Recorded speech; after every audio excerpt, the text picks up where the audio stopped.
Hideyoshi Okoye was living his normal virgin life when one day a busty maid unexpectedly appeared at his door claiming to be an assassin looking for a job. As she approached the Okoye residence, Hideyoshi was still asleep in his messy room, oblivious to the world.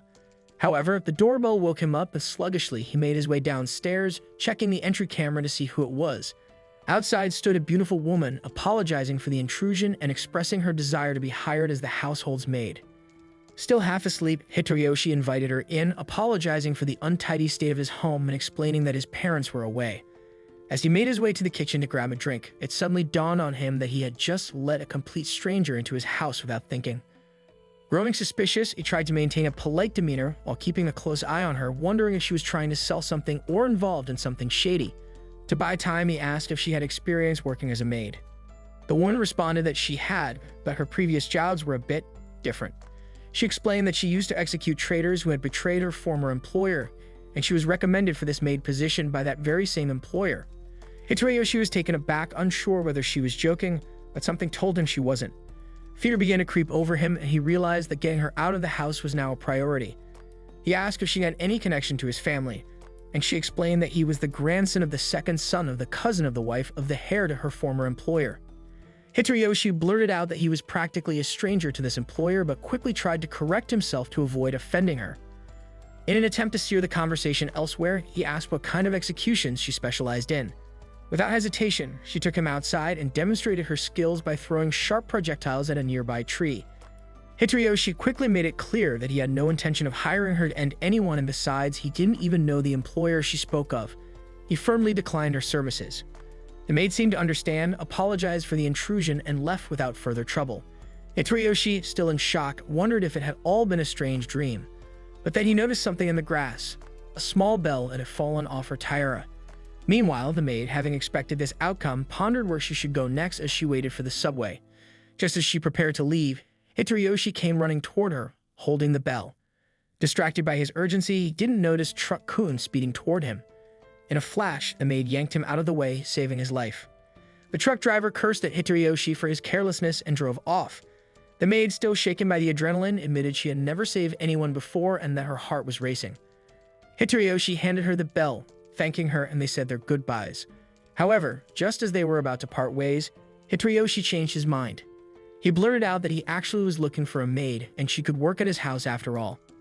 They returned to the Okoye residence, where the maid spread an array of blades on the table, explaining that knives were likely humanity's first tools and, though simple, could be deadly in the right hands. Hideyoshi interrupted, stating that what he needed was help cleaning, not with weapons. The maid, thinking this was some sort of code, asked who needed to be cleaned up. Hideyoshi pointed at the bags of trash in his room, hoping it would be self-explanatory. She, however, misinterpreted, thinking someone was stuffed inside one of the bags. Exasperated, Hideyoshi clarified that he needed help with actual cleaning, like sweeping and mopping the floors. The maid asked if she'd be hired if she did the job, and once that was settled, it became apparent that she had no idea how to use a mop or bucket. What followed was a series of calamities. She spilled water everywhere, slipped, and ended up with a bucket stuck on her head. Hideyoshi, seeing the disaster unfold, removed the bucket from her head and apologized, saying it was his fault for asking her to do something she wasn't used to. He then offered to help her clean together.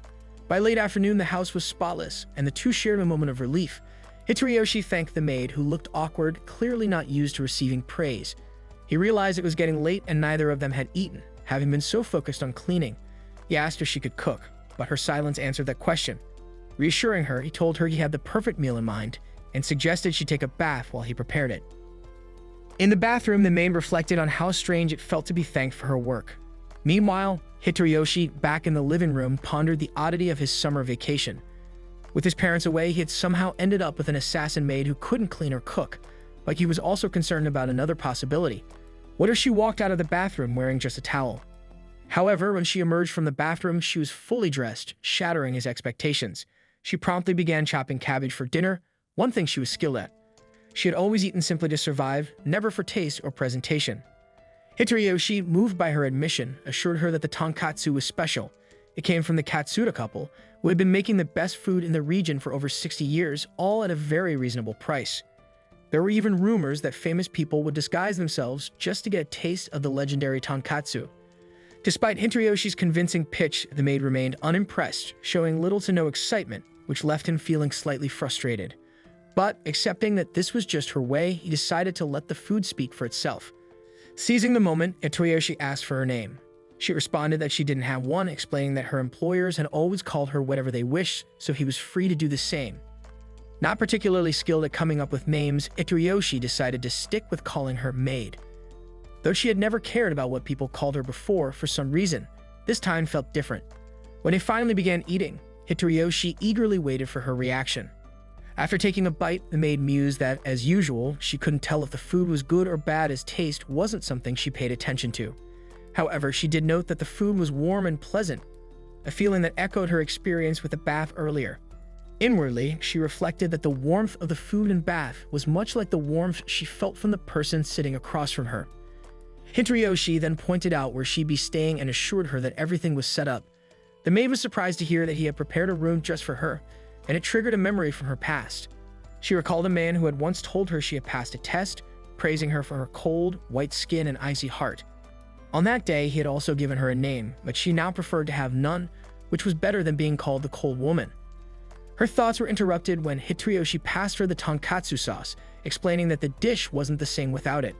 Without hesitation, she poured the sauce over her meal and took another bite. This time, the taste overwhelmed her and she couldn't help but express her delight, a rare break in her normally stoic demeanor. Later that night, around 3 a.m., Hitoyoshi woke up drenched in sweat after a nightmare he hadn't had in years. Feeling a sudden hunger, he decided to go downstairs to grab some instant ramen. But as he descended the stairs, he heard an odd noise coming from the kitchen. Startled, he remembered that the maid had mentioned being a professional assassin. Despite his fear, he mustered the courage to check. Peeking into the kitchen, he saw the maid with a red stain on her face. For a moment, he thought it was blood, but as she turned, he realized it was just tonkatsu sauce. Caught red-handed, the maid apologized profusely. Relieved that it wasn't anything serious, Hitoyoshi didn't scold her. Not wanting her to limit her experience to just the tonkatsu, Hitoyoshi whipped up an impromptu fondue with the sauce since there wasn't much else to make it fancy. But all the maid really wanted was more of the sauce, and that's exactly what she indulged in. After the meal, she asked if Hitoyoshi had a nightmare, having overheard him moaning in his room. Worried he might be dangerous like her, she admitted to entering his room and found him calling out for his mother repeatedly. The maid also shared that she had a dream of her own, where she spoke to the tonkatsu sauce, which claimed it was endless and no matter how much she tried, it would never run out. At least it was a change from her usual bad dreams. She felt sympathy for Hitoyoshi, knowing all too well what it was like to suffer from disturbing dreams. Hitoyoshi brushed it off, saying it was just a recurring dream he had from time to time. He explained that as a child, he could only sleep when resting on his mother's lap, especially after such nightmares. Moved by his words, the maid offered him her lap to rest on, sensing it might bring him comfort. As Hitoyoshi lay his head on her lap, her thoughts drifted back to the man who had always told her she was born to kill, a shadow that often hung over her. But in that moment, as the boy rested on her lap, the weight of that darkness seemed to lift, if only slightly. The situation felt awkward for both of them, but neither backed out. They stayed that way, seeing it through until the end. She then questioned why her heart had raced when she saved Hitoyoshi, unlike the times when she had sent others to their deaths. She couldn't understand why her body had moved instinctively to protect him. The next morning, she slashed through the trash before bagging it. When Hitoyoshi asked why, she explained it was to save space, which impressed him. Suddenly, they discovered a small dog abandoned in front of the house, accompanied by a note from a broke man, mistaking Hitoyoshi for someone wealthy, thinking he would take care of it. Though reluctant, Hitoyoshi didn't want the dog to end up an orphan like you. However, the maid, following her master's teachings, thought differently. She pointed out that saving the dog out of sympathy would weaken its natural survival instincts. She asked if Hitoyoshi was ready to take responsibility for the dog, but he brushed off her concerns, stating that just as she had saved him, he was saving the dog, not out of sympathy but instinct. His words stirred something in her, and when he mentioned how he, too, knew the feeling of abandonment, she was moved. He took the dog in, quickly becoming attached to it, while the maid kept her distance, treating the dog like a plague. Hitoyoshi tried to encourage her to pet the dog, but she slid away and he realized that she was actually afraid of dogs. Embarrassed, the maid began shaking, which Hitoyoshi found endearing. She explained that during her assassin training, she had been left alone in the mountains with wild, vicious dogs. Understanding her trauma, Hitoyoshi acknowledged it was unfortunate that she couldn't help with the dog, but his words made the maid feel disappointed in herself. Determined, the maid asked to hold the dog, but when she finally did, her fear made her tremble. Hitoroyoshi asked what specifically scared her, and she pointed to its claws, teeth, and eyes, which she found terrifying. Hitoroyoshi, on the other hand, joked that the dog looked more like a mochi to him, a concept the maid didn't quite understand. Suddenly, the puppy nibbled her finger, causing her to panic and almost throw the dog. After calming down, they noticed the dog nibbling on Hitoriyoshi's hand as well. Upon checking its teeth, they realized it was teething and decided to take it to the vet. While at the animal hospital, the maid impressed Hitoroyoshi by going out to buy dog supplies. On a walk later that day, the maid opened up to Hitoroyoshi, admitting she had never met someone as kind as him. Her previous masters had been cold and unforgiving, only caring about her completing tasks and tolerating no failures. Hitoroyoshi, by contrast, was gentle with her despite her many mistakes. She expressed her desire to stay by his side, in a world so different from her past, filled with warmth instead of the cold world of survival through assassination. After hearing her out, Hitoroyoshi gently pointed out that what she truly wanted was to leave her life as an assassin behind and become an ordinary girl, something she had never considered before. Until now, all she had known was ending people, but with her new master, she found hope. Hitoroyoshi confessed that at first he had been afraid of her, but now he saw her as a good kid. Hearing that made the maid think of her past, and she asked Hitoroyoshi to help her learn how to be a normal girl. Though he doesn't know much about girly things, Hitoroyoshi encourages her to learn how to accept mistakes and not be too hard on herself. The next morning, the maid is practicing how to cut cabbage, determined to make okonomiyaki, wanting to pair it with her favorite sauce. Suddenly, the dog appears out of nowhere by her legs, startling her.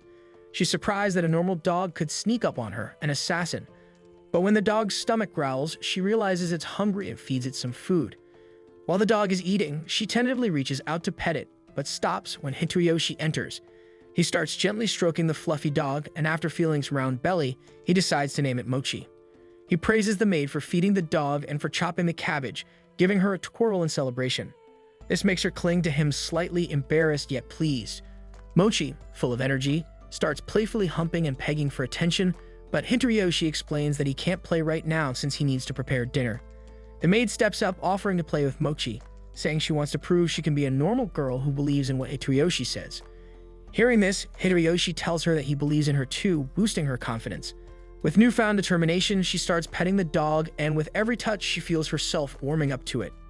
Eventually, she's giving Mochi belly rubs and touching its paws. She realizes that just as Hitoroyoshi had grown to trust her, she was beginning to trust the dog. At dinner, after tasting the saucy okonomiyaki, she lets out an involuntary happy sound. When Hitoroyoshi offers her another serving, she tries to decline, but her excited body language betrays her true feelings. Sensing her hesitation, Hitoroyoshi reassures her that it's okay to ask for something if she wants it. Taking this opportunity, she nervously asks him for a name of her own.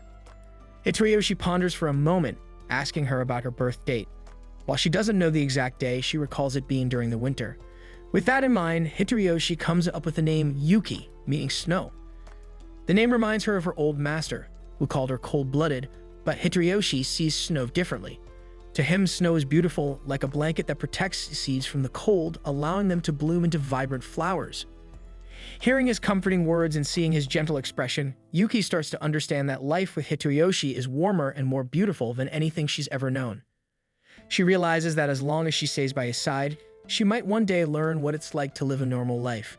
With deep gratitude, Yuki thanks Hitoroyoshi for giving her a name, her smile breaking through shyly. Seeing her genuine smile for the first time, Hitoroyoshi feels a wave of happiness, glad that she's finally able to express herself freely. One day, as Yuki plays with Mochi, Hitoroyoshi drops by with a favorite ask. When she asks what it is, he confesses he wants to get his ear pierced, and he's hoping Yuki, who already has piercings, can help him poke a hole in his ear. She agrees, but as soon as she brings the blade close, she hesitates, pulling back at the thought of hurting her own master. Just then, the doorbell rings. When Yuki answers it, she finds a girl standing there, asking for her brother. Yuki realizes this is Hitoriyoshi's younger sister, Riko, who bursts in excitedly. Once inside, Riko teases her brother, surprised that her loser virgin brother could hire a maid as attractive as Yuki. She demands to know why he never mentioned this at family gatherings.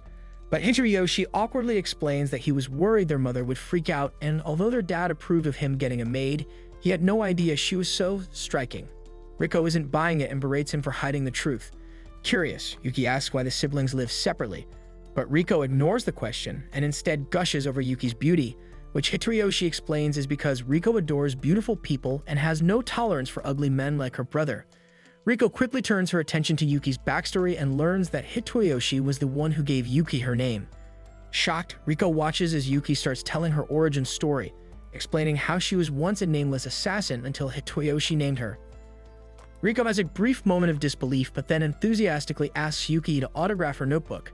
Yuki obliges, but her signature ends up looking more like squiggly worms than letters. She defends herself, explaining that while she can speak 12 languages thanks to her assassin days, she's never actually studied calligraphy. Riko is unfazed and gets the idea to make Yuki her summer research project. Hitoyoshi objects, but Riko insists that Yuki is perfect for her project, wanting to show her assassin side. Despite his protests, she reassures him that she'll make it seem like Yuki is just a regular maid with a mysterious aura. They head to the backyard where Yuki demonstrates her skills by throwing a blade straight at an apple placed on Riko's head, narrowly avoiding giving Hitoyoshi a heart attack. Riko, fascinated, asks how many knives Yuki carries and where she hides them. Yuki reveals she has 5, but as she's about to show the one strapped to her thigh, Hitoyoshi quickly intervenes, stopping her from letting Yuguners from seeing her treasure. Later, as Riko bombards Yuki with more random questions, her stomach growls. When she asks if Yuki has a special dish, Yuki responds by chopping up a pile of cabbages with impressive skill and serves them plain on a plate, much to Riko's delight. They decide to head to McDonald's afterward, and there they notice a poster for a fireworks festival. Hitoyoshi mentions that the festival is famous for its tonkatsu sauce, which immediately gets Yuki's attention, so they decide to check it out. At the festival, Riko eagerly drags Yuki to a shooting game booth. Despite her enthusiasm, Riko struggles and misses every shot. Yuki takes her turn with confidence but misses as well, admitting that shooting has never been her strong suit. They move on to a goldfish catching game, where Yuki channels her inner focus, managing to scoop up plenty of fish. Impressed, Riko asks Yuki to teach her, and Yuki patiently shares her technique. The game attendant, observing Yuki's helpfulness, compliments her as a good sister. Afterward, they buy the good stuff, which Yuki has been excited to try. The taste is so delicious it nearly overwhelms her, and she devours it like how I devoured your mom last night. The clerk, amused by her reaction, gives her extra for free, which leaves her temporarily speechless. Riko then heads off to buy some drinks. Hitoyoshi tries to follow, but Riko assures him she'll be fine on her own. While waiting, Hitoyoshi asks Yuki if she has any festival memories. But Yuki recounts a mission from her assassin days where instead of enjoying herself, she had to eliminate a target during a festival, stabbing him in the back as they watched fireworks together. Hitoyoshi is left speechless. But before he can respond, the fireworks begin. Yuki gazes at them in awe, captivated by their beauty. Riko then returns with drinks, declaring that summer festivals are the best, and Yuki smiles in agreement. On their way home, Riko jokingly scolds Yuki for eating so much sauce, warning her that she might get as big as your mom. Suddenly, they hear someone shout about a robbery, and a motorbike whizzes by, nearly hitting Yuki. Acting swiftly, Yuki pulls Riko out of harm's way, and Riko, flustered, reacts to being saved like a princess. Hitoyoshi, however, is annoyed at the spilled sauce, muttering that the robber deserves to meet his fate. Yuki takes his words literally and charges off after the thief. Seeing her in action, Riko follows along, eager to witness Yuki take action. As Yuki leaps across rooftops, Riko and Hitoyoshi chase her, eventually taking a shortcut to catch up. Where they finally spot the thief, Yuki gracefully throws a knife at his tires, stopping him in his tracks. As she approaches him with a fierce look, Hitoyoshi quickly shouts for her to stop. She obliges, flicking the robber's helmet as a minor punishment before announcing that she's hungry again. Laughing, they decide to buy more sauce and leave the robber, who is now so shaken he willingly turns himself in. After grabbing some extra food, they head home, and Riko excitedly talks about showcasing her summer project featuring Yuki to her class. This confuses Yuki, who then asks what school is. Riko explains it as an amazing place for learning, but is interrupted by a text from her mom saying she's made beef stew. Riko rushes off, and Yuki, noticing her eagerness, finds it endearing. The next day, Yuki tells Hitoyoshi she wants to experience school for herself. That morning at school, Hitoyoshi arrives, wondering if Yuki will be alright. His friends approach, chattering about a rumor of a busty big gyat made in town, causing Hitoyoshi to spit out his drink in shock. He tries to brush it off, but then the teacher introduces a new student, Yuki, stepping into the classroom with confidence, much to his surprise. Yuki then introduces herself as Hitoyoshi's cousin in front of the class, but when she sits down, she unexpectedly calls him master, shocking everyone around. Later, after school, Riko appears and casually asks Hitoyoshi how his day went. Stone-faced, he quickly deduces that Riko is behind this setup, and she enthusiastically celebrates her plan's success.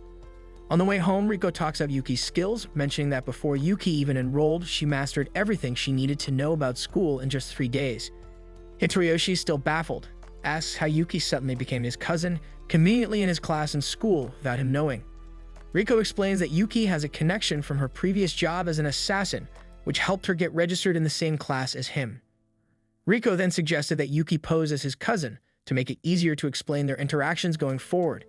However, it was Riko's idea to keep this a secret, just to see Hitoriyoshi's reaction.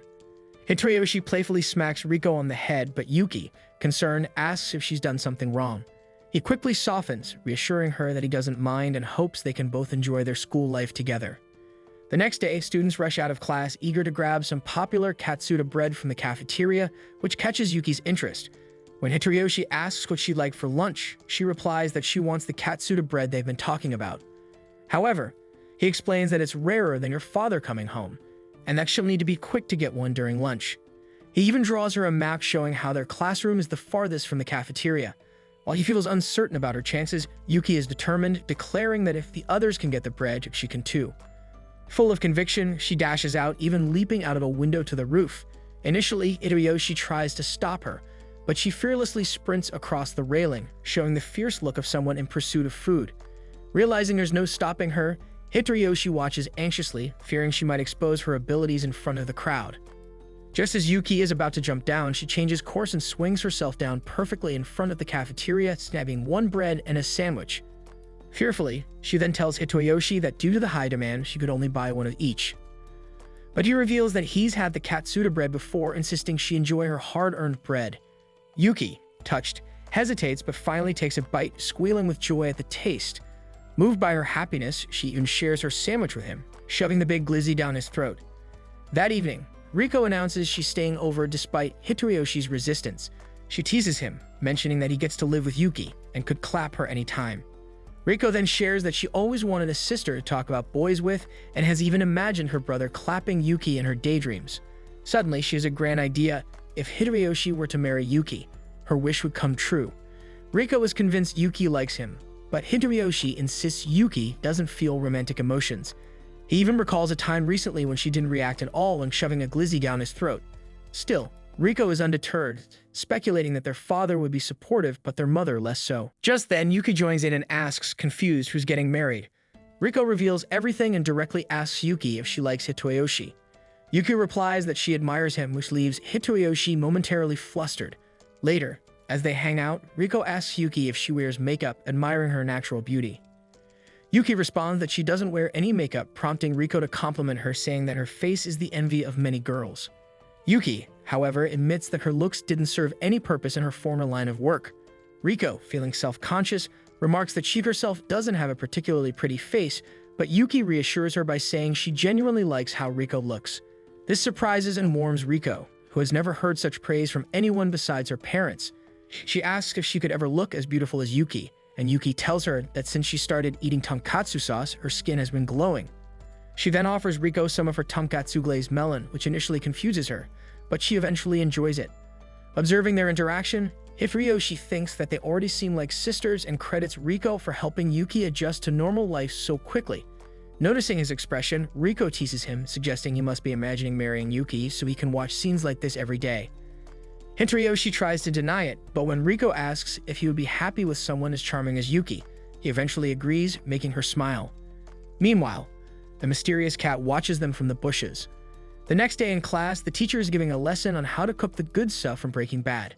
However, he spots Hitoriyoshi dozing off and tosses a piece of chalk his way. Without anyone noticing, Yuki slices the chalk mid-air, but in the process, accidentally blinds Hitoriyoshi. Concerned, he heads to the infirmary, where he meets a beautiful, busty, big-gagged health teacher, Nida, a striking woman whose appearance seems right out of an anime. After he explains his eye issue, she directs him to sit on the bed, and he's immediately on edge due to the strange vibe he senses. Nida then begins questioning him about Yuki, and when he mentions that Yuki is his cousin, she laughs, saying he doesn't look related to someone as gorgeous as Yuki. While examining him, she suddenly compliments his looks, calling him handsome, and locks the door, and her demeanor shifts. She leans in closer, playfully pushing him onto the bed and teasing him. But just as she's about to cross the line, Yuki bursts in, locking eyes with Nida in a fierce stare.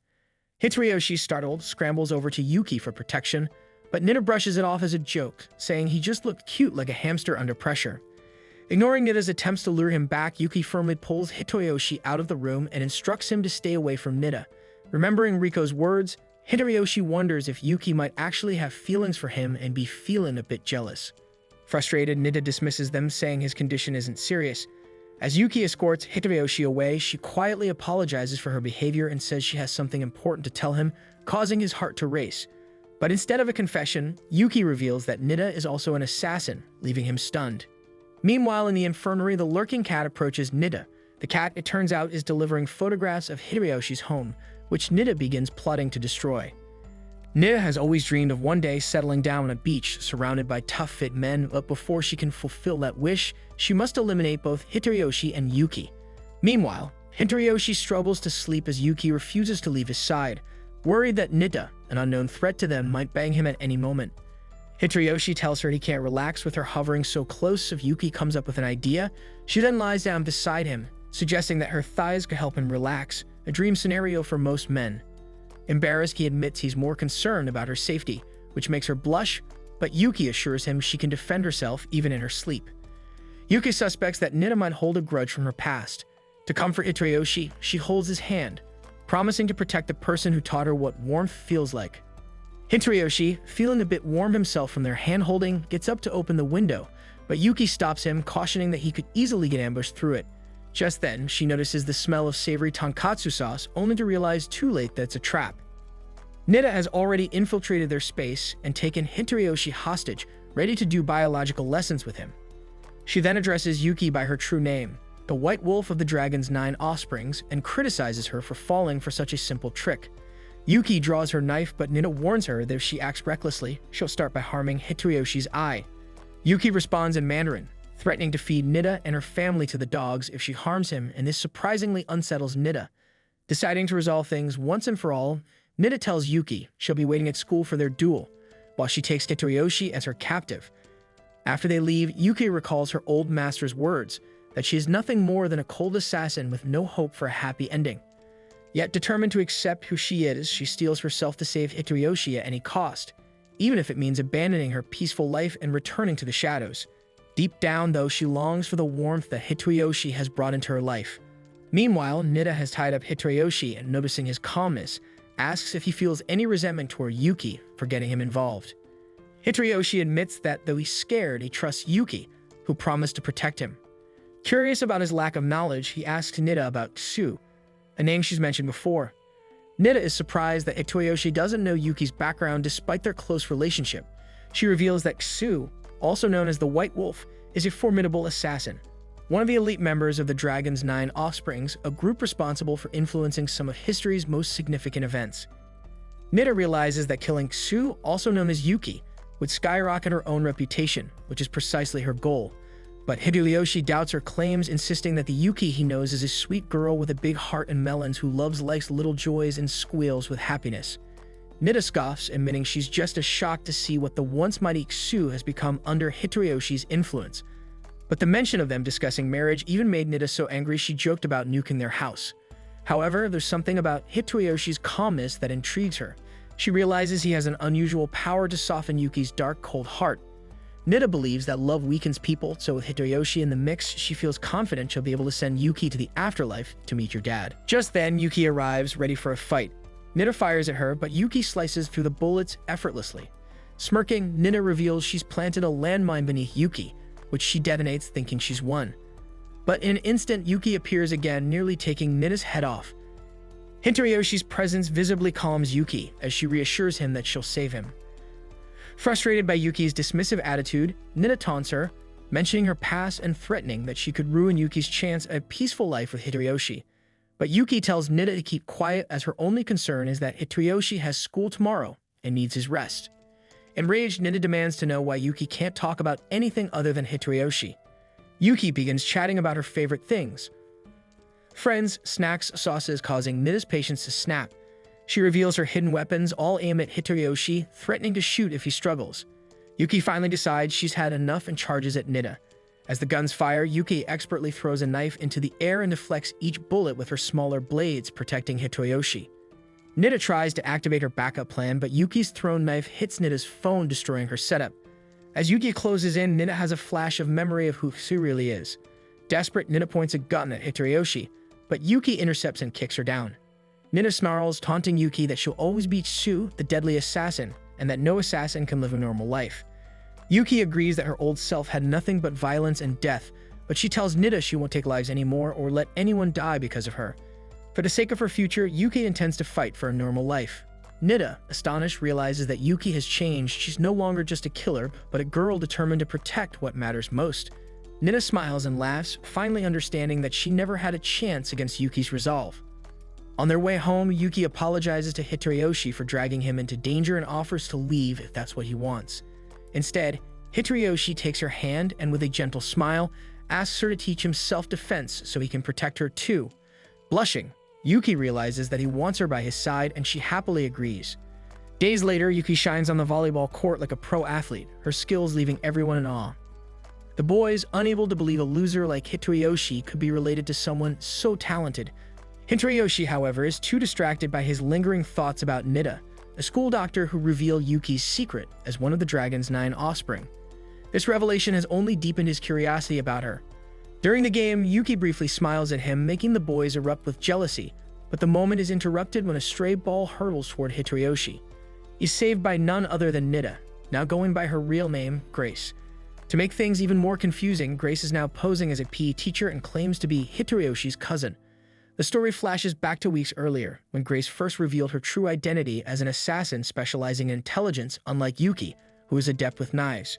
Grace explained her interest in staying near them. She's fascinated by the idea of the legendary assassin Sue being tethered to someone as seemingly ordinary as Hitoriyoshi. To ensure her stay, Grace proposed a deal: unlimited Katsuda sauce bread for 3 months in exchange for her presence being tolerated. While Hitoriyoshi tried to decode what he thought was assassin jargon, Yuki casually accepted, knowing there was no hidden meaning, only the promise of delicious bread. Despite Hitoriyoshi's worries, Yuki reassured him that Grace had no reason to harm them and vowed to protect him no matter what. However, her drooling betrayed her true motivation: the bread. Back in the present, Grace abandons her role as an observer, choosing instead to openly tease Hitoriyoshi, much to Yuki's annoyance. Her playful antics provoke Yuki into serving the volleyball with such force that it nearly destroys the wall. Instead of being reprimanded, Yuki becomes the center of admiration as her peers gush over her powerful serve. Later, at lunch, Yuki admits to Hitoriyoshi that she feels embarrassed by her actions. When he presses her about it, she confesses that seeing him close to another assassin made her feel alienated. Recognizing her jealousy, Hitoriyoshi reassures her that her emotions are perfectly natural, which lifts her spirits. Over the weekend, Yuki starts her day by proudly doing laundry in her maid outfit. After weeks of struggling and repeated failures, she finally nails the process, leaving her feeling like a triumphant parent admiring their child. Hitoriyoshi, seeing her joy, feels a sense of pride too. When dinner time arrives, they find they only have cabbage. While Yuki dreams of pairing the cabbage with katsuda sauce, Hitoriyoshi surprises her by buying pork katsu from his favorite vendor. Yuki is ecstatic, overwhelmed by the sheer sight of so much katsuda sauce. During their meal, Yuki asks Hitoriyoshi if he's ever felt the same excitement she feels for katsuda sauce. He reminisces about his childhood visits to the Hero Theater, where he was mesmerized by Walmart Cam and Ryder's performances. Yuki finds his story oddly relatable. Watching the elderly vendor expertly prepare the cutlet, Yuki marvels at his skill, even joking that he might secretly be a samurai. The vendor's wife casually mentions that they invented katsuda sauce, and Yuki immediately elevates them to godlike status, thanking them profusely for their culinary contribution. Thanks to the couple's katsuda sauce, Yuki, who had never truly enjoyed food before, now experiences it on a profound level. Smiling warmly, she thanks them wholeheartedly for bringing happiness into her life. The grandma, touched by her gratitude, explains that the reason Yuki enjoys the sauce so much is because it carries the warmth of happiness. Yuki reflects on this sentiment, realizing that what she truly feels is the warmth she associates with Hitoriyoshi. She agrees with the grandma's words, lost in thought when suddenly the grandpa appears behind her and brushes dust off her shoulder. Startled by how effortlessly this old man snuck up on her, Yuki is nonetheless impressed. Instead of fear, she feels amazement, convinced this old prune must be a retired samurai turned pork cutlet vendor.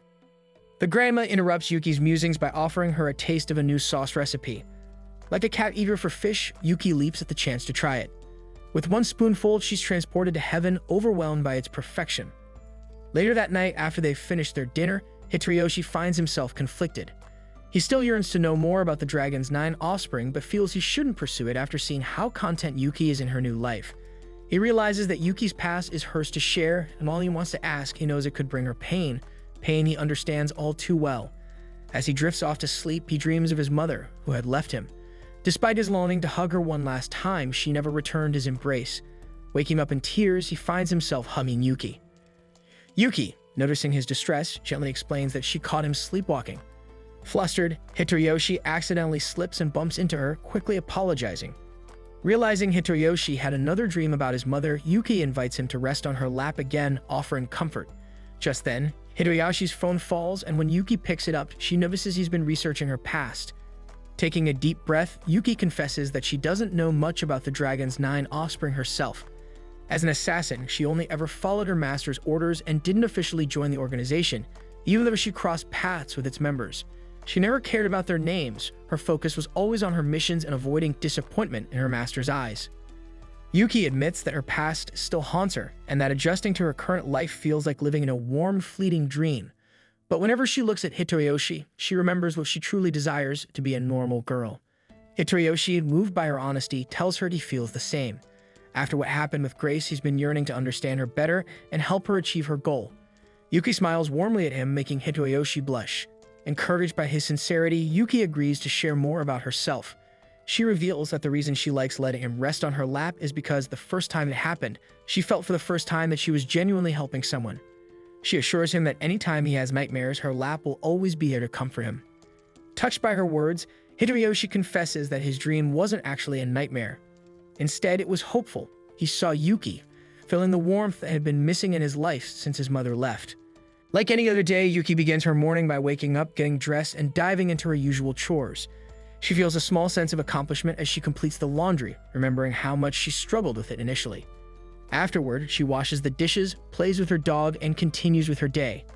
In the afternoon, Yuki heads to the market to shop for groceries. As she walks, she can't help but notice the lingering stares from the men she passes.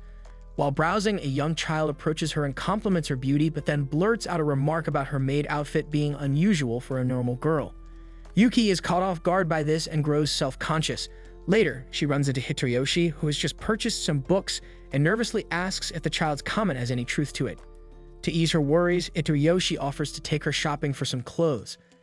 When they arrive at the store, they unexpectedly find Riko and Grace waiting for them. Hitoriyoshi demands to know why these two have shown up, calling them useless nuisances. Riko explains she came along to help her brother pick clothes, while Grace smugly reveals she hacked his phone to track his location, eager to see Yuki in some new outfits. Riko teases Grace, calling her out as an assassin too, but instead of replying, Grace hugs her in a way that unsettles Hitoriyoshi. Riko takes charge and suggests a store, but instead of finding modest clothing, they end up with Yuki, trying on increasingly attention-grabbing maid outfits. Riko snaps photos of Yuki for her personal collection, prompting Hitoriyoshi to scold her for choosing such a store. Grace then recommends another place, and despite Hitoriyoshi's reservations, things get even worse. The outfits Yuki tries on make her look like some girl from the Vanilla Unicorn, much to Hitoriyoshi's dismay. The group moves on, trying a mix of outfits, some genuinely beautiful, others downright provocative. Each time, they turn to Hitoriyoshi for his opinion. When he suggests a simple white one-piece dress, Grace accuses him of being a closet pervert with questionable habits. Eventually, they survive the ordeal and finish shopping. With Halloween approaching, Riko suggests looking for costumes. Yuki tries on options like a witch or a police officer outfit, each one making her look irresistibly stunning. Hitoriyoshi, meanwhile, spots a horror movie poster and expresses his love for scary films. Grace and Riko eagerly suggest they all go watch it, but Yuki appears puzzled. When asked, she admits she's been to a cinema before, but only for assassination missions, never to actually watch a movie. Later, they go to the theater to watch the film. Despite Yuki's past as a world-class assassin who ended lives without hesitation, the sight of zombies terrifies her. After the movie, Hitoriyoshi tries to comfort her, reminding her that her assassin skills would make short work of any zombie threat. Yuki, still uneasy from the zombie movie, vents her disgust to Hitoriyoshi about the idea of rotting corpses walking around. She grumbles that their clapped mouths desperately need a tic-tac. Hitoriyoshi, observing her, realizes that Yuki views everything through the lens of her past life as an assassin. Afterward, they buy some crepes and enjoy them together. The lively atmosphere catches the eye of a pink-haired girl named Naka, who watches from a distance with envy. She wishes she could join in on the fun, but her teacher reprimands her, warning her to be more cautious. As Grace heads home, Hideyoshi offers to escort Riko back, asking Yuki to go ahead without them. However, Yuki takes a detour, admiring herself in her newly bought clothes. Despite their beauty, her mind keeps drifting back to her maid outfit. After some thought, she decides to switch back into it and spends time playing with her dog, Mochi. While playing, Yuki realizes she hasn't done the laundry all day. Spotting Mochi's dirty towel, she decides to clean it, but Mochi refuses, grabbing the towel and running off. Suddenly, the power goes out and the eerie lighting outside reminds Yuki of the zombie movie. As Mochi dashes around with a towel, he crashes into a table, knocking over food, which splatters on him. The commotion startles Yuki, who cautiously investigates. When she sees Mochi covered in food and holding the towel in his mouth, he looks like a creature straight from hell. Instinctively, she grabs a knife and slices the towel in half. Mochi begins crying over his ruined towel, and Yuki promises to fix it. Hideyoshi arrives, amused but skeptical of her ability to repair it after seeing the state it's in. Despite this, he supports her, trusting her determination. Noticing she's back in her maid outfit, Hideyoshi asks if she dislikes the clothes they bought earlier. Yuki assures him that she loves them but explains that her maid outfit is a gift from her late master, who encouraged her dream of living a normal life. It's her only keepsake from him, and she asks if it's okay to keep wearing it, even if it makes her seem odd. Using his do rise, Hideyoshi reassures Yuki that there's nothing wrong with her. Whether she's scared of zombies, a retired assassin, or simply someone who loves her maid outfit, she's fine just the way she is. He reminds her that everyone has quirks, and the most important thing is to stay true to herself. Yuki feels warm and fuzzy from his words, and Mochi barks in agreement. Picking Mochi up, Hideyoshi examines the ruined towel and realizes it's the same one they found him with. He suspects Mochi cherishes it because it carries the scent of his parents. Hearing this, Yuki becomes even more determined to fix it. She shares that she also has a keepsake, a small bell that reminds her of her sister. This revelation shocks Hideyoshi, who had known Yuki had a sibling. Days later, while enjoying ramen together, Hideyoshi curiously asks Grace about the whereabouts of Yuki's sister. Grace admits she doesn't know, but points out Yuki's bell and her surname Sue. When Hideyoshi presses further, Grace cuts him off, warning him never to interrupt her while eating. Grace, being a foreigner, deeply appreciates ramen as a symbol of Japanese culture. However, when she notices Yuki drowning her ramen in katsuta sauce, she snaps, threatening to make Yuki choke on the sauce for disrespecting ramen. Yuki, unfazed, continues to enjoy her meal. Later, they visit a store to restock the sauce, only to learn that it's sold out and won't be available until next week. Yuki is visibly crushed. With her precious sauce limited, she vows to use it sparingly. Seeing her so down, Hideyoshi tries to lift her spirits and asks if she remembers anything about her sister. Yuki confesses that her memories are hazy. She can't even recall her sister or their estranged parents' faces. All she remembers is the bell their mother gave her and her sister. Yuki hopes that if they meet again, her sister will recognize the bell. However, after 10 years apart, Yuki fears her sister may hate her, believing she abandoned her. Still, Yuki says that if her sister is living a happy life, she wouldn't mind if they never reunited. Their conversation is interrupted by Hideyoshi's friends Teiga and Kobachi. Teiga teases him, showing off a new CD featuring an artist performing at the upcoming Katsuta festival. Meanwhile, Kobachi scolds Hideyoshi for spending all his time with his maid instead of his friends. Despite the banner, Teiga thanks Yuki for brightening Hideyoshi's life. They jokingly expose Hideyoshi's edgy past, where he pretended to be a cool and protagonist but was actually an awkward, stinky weeb. Embarrassed, Hideyoshi silences Teiga, causing him to drop the CD. Before it hits the ground, Yuki dives to save it, but her katsuta sauce spills all over the street. Yuki watches in silent agony as her precious sauce is wasted. That night, Yuki has a nightmare where the katsuta sauce comes to life, berating her and declaring it would rather be anywhere else than with her. She wakes up distraught and tells Hideyoshi her life is meaningless without the sauce. She describes her bizarre dream where the sauce cheated on her, but hesitates to share another dream she's been having. One night, she visits Hideyoshi's room, asking him to stay with her.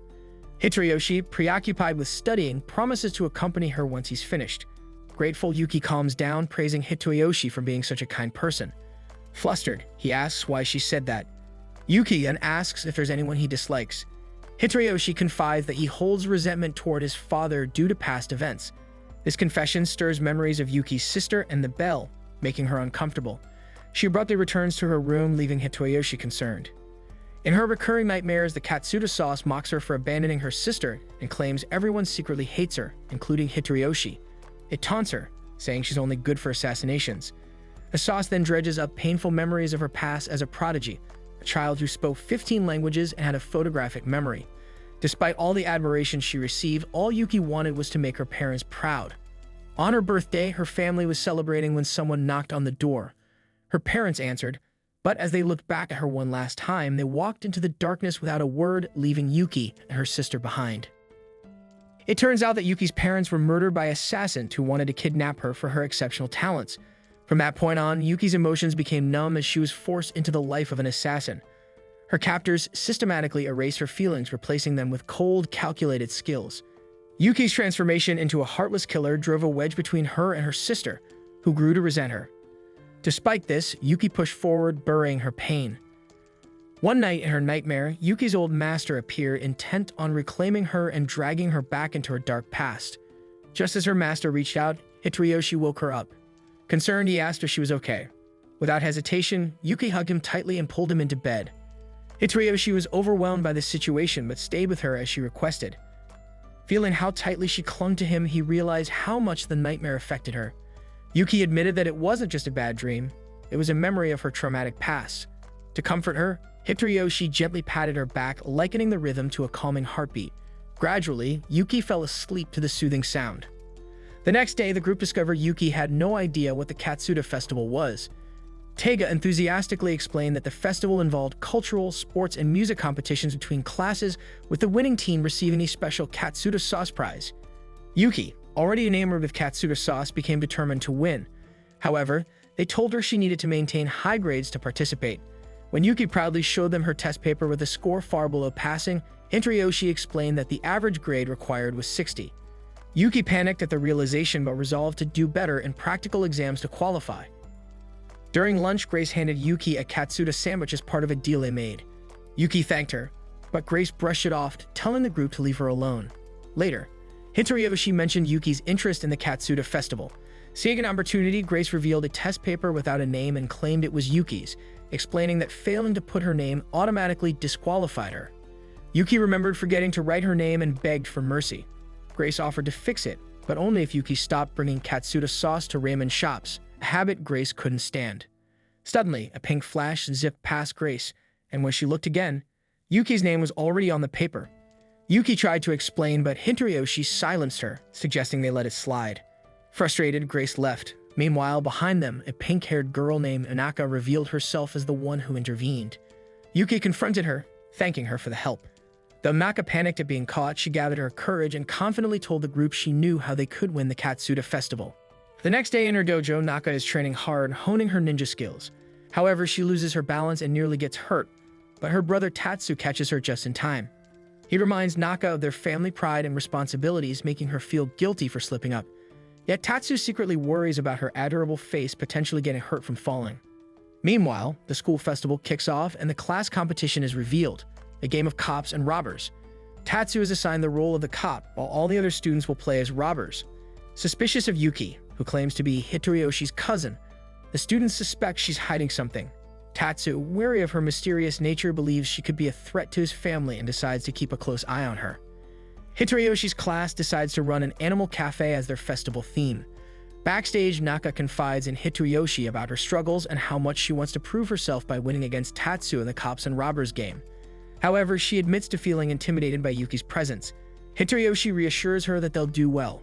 Just then, a figure in a giant bottle-shaped catsuit enters, startling everyone, only for them to realize it's Teiga in costume. Confident in his ability to win the game with Yuki and Naka on his team, Teiga brushes off any doubts about Naka, who insists that she's a fast runner.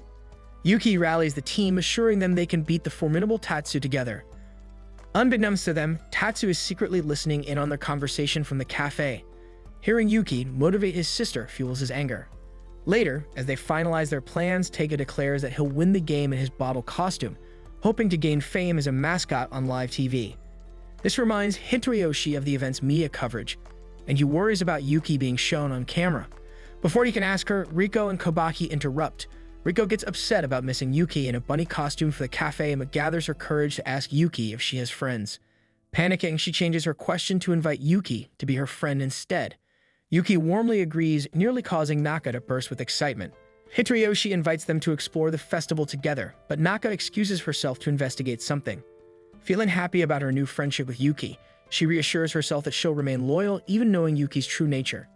Naka sneaks off ninja style to overhear the game rules, only to discover something alarming. When the game begins, the commentator introduces Naka, who is met with cheers for her beauty.